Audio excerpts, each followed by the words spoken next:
ہمارے اسلاف کا، ہمارے بزرگان دین کا یہ انداز تھا،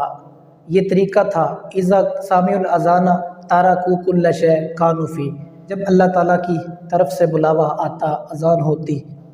نماز کے لیے بلایا جاتا، سارے کام چھوڑ دیا کرتے تھے۔ اذان کے وقت سارے کام چھوڑ دیا کرتے تھے، لیکن اللہ اکبر آج ہمارا یہ عالم ہے، نماز پڑھنا تو دور کی بات، جب اذان ہوتی ہے ہم اذان بھی توجہ سے نہیں سنتے، ہم رب کے پیغام کا ادب و احترام بھی نہیں کرتے۔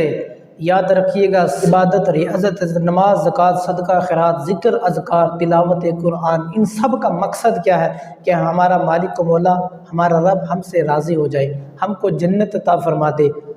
ہم کو اپنے محبوب کا پڑوس عطا فرما دے۔ لیکن یاد رکھیے گا یہ اسی وقت ملے گا جب آپ کا ایمان سلامت رہے گا۔ ایک بندہ ساری زندگی نمازیں پڑھتا رہا لیکن اس کا ایمان سلامت نہیں رہا، مرتے وقت اس کا خاتمہ کفر پر ہو گیا تو نمازیں اس کے منہ پر مار دی جائیں گی۔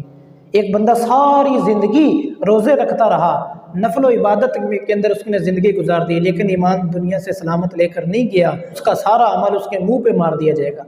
کیوں؟ سب کے قبول ہونے کی شرط اول اور شرط آخر ہے اسلام، ہمارا ایمان۔ اگر یہی باقی نہ رہا تو کچھ بھی باقی نہ رہا۔ یاد رکھیے گا، اگر کوئی بندہ اذان کے دوران خاموشی اختیار نہیں کرتا تو ہمارے فقہاء کرام نے ارشاد فرمایا، امام حلبی نے غنیۃ المستملی کے اندر، اعلیٰ حضرت نے فتاوی رضویہ شریف کے اندر، اور مفتی امجد الیاز نے بہار شریعت کے اندر اس بات کو بیان فرمایا کہ جو بندہ اذان کے درمیان خاموشی اختیار نہیں کرتا، توجہ سے اذان کو نہیں سنتا، دنیاوی باتوں میں مشغول رہتا ہے، فرماتے ہیں کہ خوف ہے کہ کہیں مرتے وقت اس کا ایمان چھین نہ لیا جائے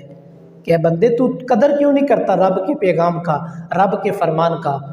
ہمیں تو شکر ادا کرنا چاہیے کہ میرے رب نے مجھے بلایا ہے، اے اللہ کریم میں تیری بارگاہ میں حاضر ہونے والا ہوں، میں نماز کے لیے ضرور آؤں گا، لیکن ہم تو اس کے پیغام کا ادب نہیں کرتے، ہم تو اس کے فرمان کا ادب نہیں کرتے۔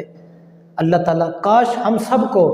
اسلام کے اوپر عمل کرنے کی توفیق عطا فرمائے، کریم آقا علیہ الصلوۃ والسلام کی حدیث پہ عمل کرنے والا بنا دے، حضور کی سنتوں پر عمل کرنے والا بنا دے۔ دعا کرتا ہوں اللہ تعالیٰ ہم سب کو نماز، 5 وقتہ نماز ادا کرنے کی توفیق عطا فرمائے، اور بالخصوص جب اذان ہو تو سارے دنیاوی معاملات چھوڑ کر توجہ کے ساتھ اذان سننے کی توفیق عطا فرمائے۔